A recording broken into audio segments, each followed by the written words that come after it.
What can be said about the Warhammer franchise video game offerings, both fantasy and 40k, that hasn't been said before? Over the past few decades, there have been more than a healthy amount of releases spanning multiple genres. Primarily, the focus has been on strategy, but we have also witnessed a generous offering of shooters, action-adventures, and so forth. The release of Warhammer 40k Inquisitor Martyr by NeoCoreGames signifies the first attempt to dive into the ARPG space, and answers the question on if the wait was worth it. Initially, you will be met with a character creation screen where you will be introduced to the three classes, the Crusader, Assassin, and Psyker, followed by their own set of three subclasses. Subclasses are virtually pointless as they will only provide you with your initial loadout. The classes, however, are vital in molding an ARPG experience. The Crusader will be the simplest and most familiar feeling class. Able to wear the bulkiest armor, these walking tanks excel at entering direct combat with the enemy to see who can hack away the longest before falling. The Assassin, as the name implies, will need to employ more cunning to get the upper hand. They are a good mix of elements from both spectrums of the combat table, and possess the only true dodge in the game, which will come in handy on more than a few occasions. Finally, the Psyker is what most would be tempted to call a mage, but with a very unique mechanic of needing to balance their damage output. Using abilities can be penalized by debuffs or warping in enemy spawns. Picking my class and heading into the game proper, I was met with the first cinematic, and I was honestly worried. What unfolded before me seemed pretty blurry, like it was a lower resolution image stretched over my high definition display. Luckily, those fears were removed once I gained control of my avatar. The initial tutorials took place in a dark and gritty space citadel.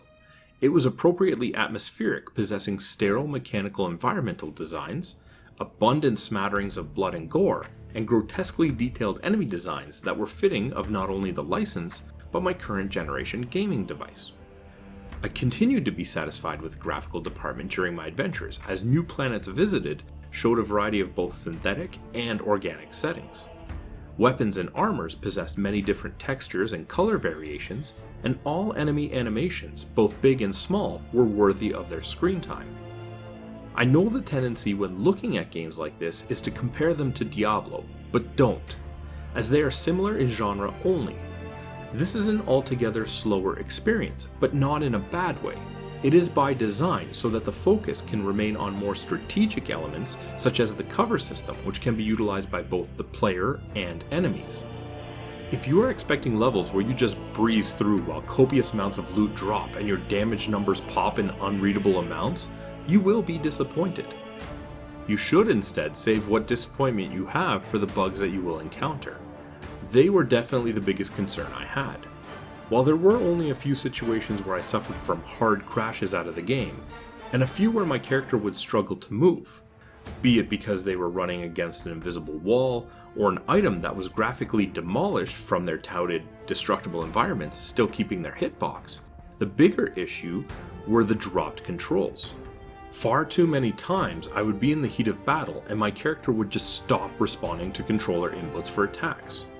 Pausing and resuming the game would often remedy the issue, but it was usually after taking some unnecessary damage that I would realize what was taking place. Back to the loot, which drops in frequently with an additional crate of gear rewarded at the completion of each mission. It becomes very important since your abilities are directly tied to your gear. Different weapons will change your attacks, and your armor will dictate your bigger cooldown skill. Part of the strategy previously mentioned comes with planning out your gear loadout before venturing out on a quest, as there is no menu mid-level. That's right, you can only access your inventory while in the hub or on the mission map. This means that if you don't like the proximity mine you brought, you will have to adapt and make do until you are done that run. While this was jarring at first, it was mostly because of my expectations, and after a while I grew to like it. When playing other ARPGs, I would find myself in a menu every time I saw one of the many loot drops hit the ground because I was hunting for even the smallest upgrade.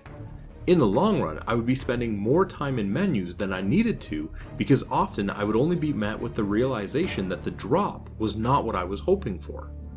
Only being able to tinker between missions would keep the focus on the adventure at hand, and in the long run would mean less time in the menus as a whole, since I would get in, check all the details from the last run at once, and then move on. The statement that there is no menu mid-level doesn't just extend to the inventory.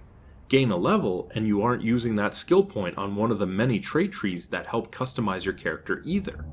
Complete an in-game achievement that unlocks one of the many passive abilities, and you guessed it, no dice until the game allows it. None of this will be overly noticeable, since like details on the loot you obtained, you won't see experience gains, level ups, or ability unlocks until the mission summary screen. On paper, it doesn't sound like what you are used to, but in practice, it is hardly a noticeable issue.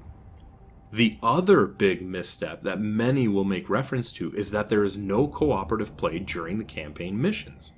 Again, an element that seems bad on paper, but venturing off solo seems to fit the overall feel of the universe and allows the gameplay to be tuned to the strategic depth that the developers were aiming for. The story can take around 25 hours to complete, and its delivery is rather enjoyable. Particular acknowledgement to the voice acting of the assassin, which is fantastic. That being said, it is far from all this game offers.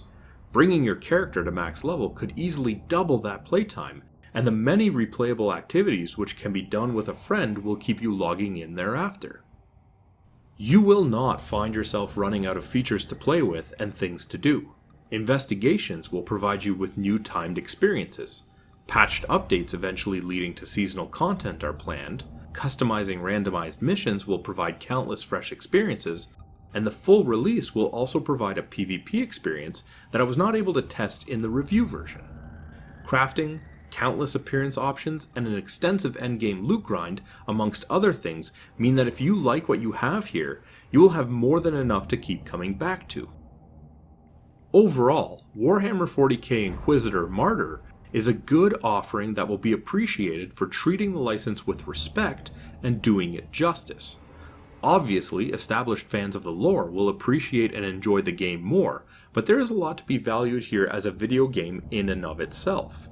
The only real issue is that no matter what walk of fandom a gamer comes from, they will end up knocking a point or two off for the bugs and lack of polish. Still, all of that can be cleaned up with patching and should not deter anyone away from a purchase. Warhammer 40k Inquisitor Martyr earns a 7 out of 10. Hey, did you like that video? If you did, be sure to let us know by clicking the like button and leaving a comment. If you want to be first in line for any new content, be sure to subscribe to our channel and then hit up our Facebook page. The link's in the description below to see what's coming up next.